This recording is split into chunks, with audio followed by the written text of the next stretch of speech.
Il-kellim nazzjonalista għal finanzi u ex-kap nazzjonalista Adrian Delija għal li s-sussidji tal-enerġija li jagħti il-gvern sabiex itaffi l-piżjiet minn fuq il-familji u n-negozji mhumiex tarka b'saħħitha. Għal dan f'kitba ta' opinjoni pubblikata s-sibt fil-Gazzetta Times of Malta, fejn reġa' qal ukoll li s-sussidji huma biss għal żmien ta' kriżi u li m'għandhomx ikunu hemm fit-tul.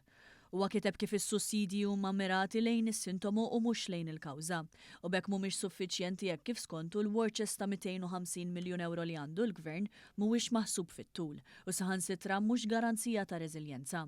Barra minn hekk Delija prova jbeżża li s-sussidji se jwasslu għal deficit eċċessiv u bekk se jkrejaw problemi mal-Kummissjoni Ewropea. Dan minkejja li din il-ġimgħa stess kif ħabbar il-Prim Ministru Dr. Roberta Bela, l-esperti tal-Fond Monetarju Internazzjonali ħabru li d-deficit ta' pajjiżna se jkompli nieżel minn issa sa tal-inqas l-2031 u jibqa' taħt 3%.